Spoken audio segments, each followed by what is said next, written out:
Hi guys, thanks for watching. Today I will be talking about the Tronxy X5S, which I have had for some time now, and after an extended period of use, I now feel that I have enough experience to share with you guys regarding my opinion of the machine.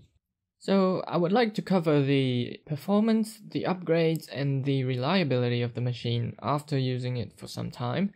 And do note that this post is not a sponsored post. I bought the machine myself, and all opinions are my own. So let's get started. First off, I'd like to say a great thumbs up to Tronxy. They've got a great printer for the price. Now, let's cover some of the advantages of the printer.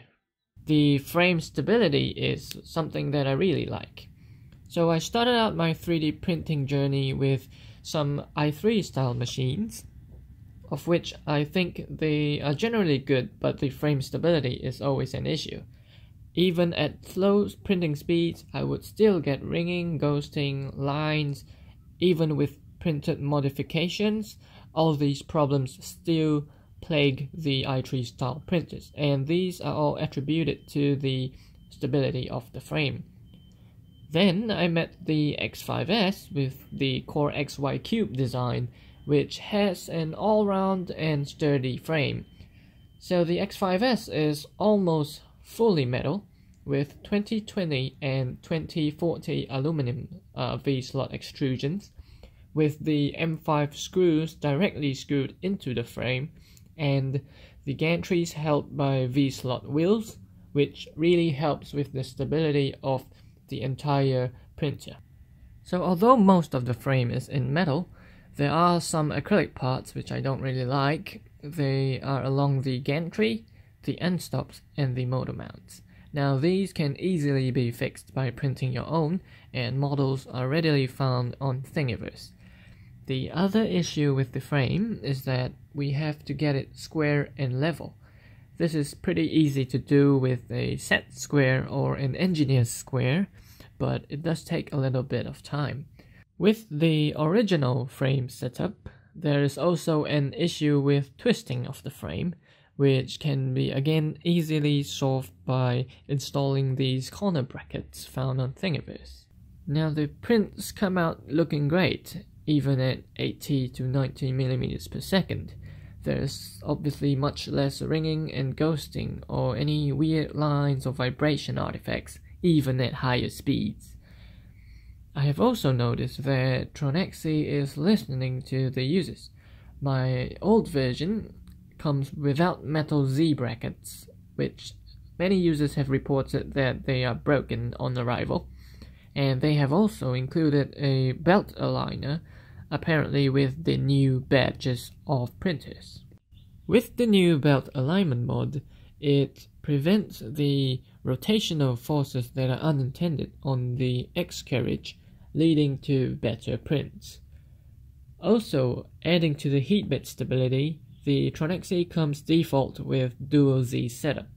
As compared to a single Z motor, this ensures that no binding occurs on one side of the Z axis.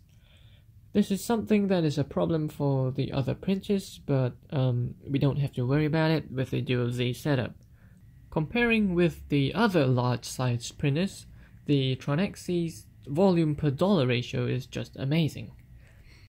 The X5S comes with a Bowden setup, which may or may not be a plus point depending on personal preference. For me, I like the reduced weight on the tool head, and there is no need for the printer to lug around a stepper motor on the head.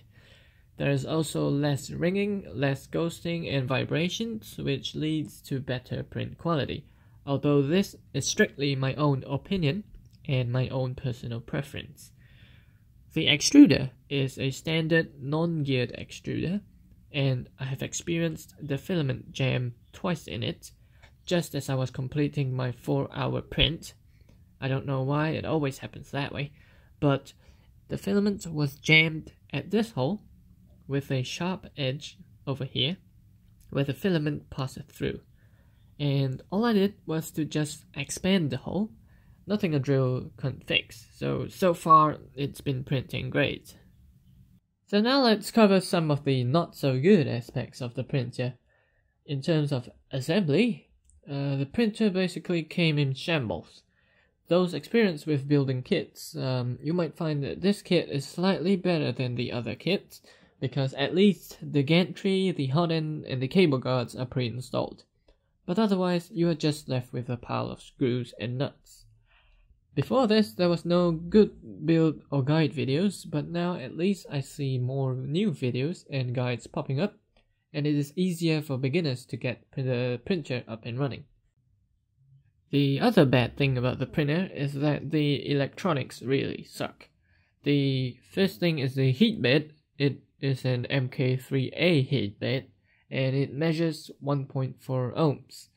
With the 12 volt 360 watt power supply, it draws about 8.57 amperes, and multiply that by 12 volts, you get around 103 watts, which is really measly for a 300 by 330mm bed. I believe that with a 24 volt power supply unit, the heat bed would be much more usable as compared to the current state.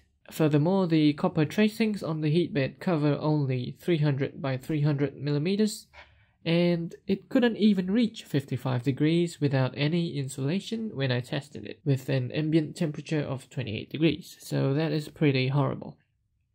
It also comes with a MELDI control board, and the problem with this is that the Arduino bootloader is not installed. This would mean that we need extra equipment like the USB ASP programmer or another Arduino to act as an ISP to be able to flash or upgrade the firmware. Which brings us to the next point. The firmware that comes with the stock board claims to be version 1.16 of Marlin, which I personally think that it is rubbish. The UI is buggy, it lags, it hangs, and it does not detect the SD card a lot of the time. After flashing Marlin 1.18, my problems were mostly solved, and I was a happy camper. The board quality is decent. It hasn't failed on me, the connectors are not loose, and the solder joints are pretty okay.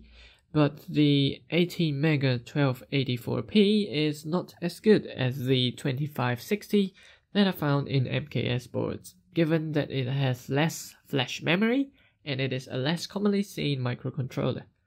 I also believe they are using cheap A4988 stepper motor drivers, but so far it has been pretty good to me. There are no issues with noise or skipping. The LCD display is a standard blue and white LCD display, and mine came with a slight problem given that it will get stuck at certain points. Otherwise, the wires are all well labeled, and surprisingly it came with a cable guard, which is always a nice touch. With regards to printing performance, there was initially quite a lot of stringing, but there was nothing a bit of retraction can't fix.